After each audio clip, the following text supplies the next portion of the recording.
আসসালামু আলাইকুম। একটা খবর দেখলাম, সেটা হচ্ছে যে প্রধানমন্ত্রীর ক্ষমতা কমানো হয়েছে। প্রধানমন্ত্রীর মতামত নিয়ে রাষ্ট্রপতি জরুরি অবস্থা জারি করবেন, সেটা হবে না। কিভাবে? ক্যাবিনেটের মতামত লাগবে এবং সেখানে বিরোধী দলের নেতা বা উপনেতা থাকতে হবে।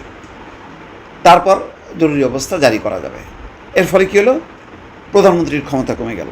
এইগুলি আমার মনে হচ্ছে যে কিছুটা এক ধরনের সান্ত্বনা। বিএনপি মতামত দিয়েছে। এখন যেহেতু বিএনপিকে বলা হচ্ছে যে তারা কোনো কিছুতেই একমত হচ্ছে না, তো সুতরাং বিএনপি মত দিয়েছে। আমি নিশ্চিত যে যদি নির্বাচন হয়, নির্বাচনের পর এই সমস্তগুলি আর থাকবে না। যত ঐকমত্য কমিশন যত আদর্শিক একটা প্রস্তাবনা দিক না কেন, সেটা শেষ পর্যন্ত থাকবে না। আমাদের এই কাঠামোটা পরিবর্তন হইতে অনেক সময় লাগবে। তারপরে হয়তো কোনো এক সময় সেই গণতন্ত্রের সেই স্তরে যখনই কি আমরা যাব তখন হবে। এখন এই প্রাথমিক স্তরে এটা সম্ভব না বলে আমার ধারণা করি। যদি হয়, মানে এটা ইমপ্লিমেন্ট হয়, খুশি হব। যাক, আপাতত যে খবরটা, সেটা হচ্ছে জরুরি অবস্থা কীভাবে জারি হবে এই বিষয়ে ঐকমত্য হয়েছে রাজনৈতিক দলগুলো। সিদ্ধান্ত অনুযায়ী প্রধানমন্ত্রী এককভাবে নন, মন্ত্রিসভার অনুমোদনে জারি হবে জরুরি অবস্থা। এই সংক্রান্ত মন্ত্রিসভার বৈঠকে উপস্থিত থাকবেন বিরোধী দলীয় নেতা বা উপনেতা।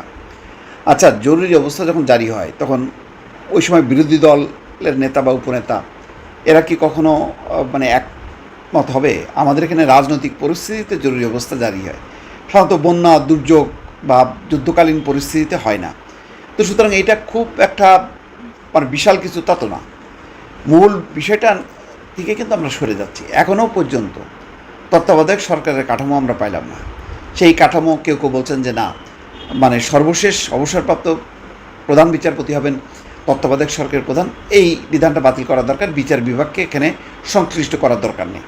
তাহলে বিকল্পটা কি, সেটা কিন্তু নির্ধারিত হয়নি। অর্থাৎ আগে মূল বিষয়টা আমি বারবার বলছি যে সুষ্ঠু নির্বাচন আমাদের এখানে সবচেয়ে জরুরি। এটা যদি আমরা মানে ঠিক করতে পারি বা ঠিক রাখতে পারি, তাহলে বাকি সমস্যাগুলোও সমাধান হয়ে যায়। আগে নির্বাচনটা ভালো হইতে হবে, তারপরে অন্য সংশোধনী যদি কিছু এই সময় বা এই মুহূর্তে নাও হয় সমস্যা নাই, কিন্তু সুষ্ঠু নির্বাচনটা জরুরি। আর ওইটা যদি না হয়, আপনি যত জারি জুরি যাই করেন না কোনো কিছুতে লাভ নেই। ফরেন সার্ভিস একাডেমিতে জাতীয় ঐকমত্য কমিশনের দ্বিতীয় ধাপের সংলাপে 12তম দিনে এই ঐকমত্যে পৌঁছায় রাজনৈতিক দলগুলো। সংলাপের সিদ্ধান্ত হয় জরুরি অবস্থা হলে নাগরিকের জীবনের অধিকার এবং নির্যাতন থেকে রক্ষা পাওয়ার অধিকার থাকবে। জরুরি অবস্থা ঘোষণা রাজনৈতিক হাতিয়ার হিসেবে ব্যবহার করা যাবে না। জরুরি অবস্থা ঘোষণার বিষয়ে সংবিধানের 141 অনুচ্ছেদ সংশোধনের প্রস্তাব করে জাতীয় ঐকমত্য কমিশন।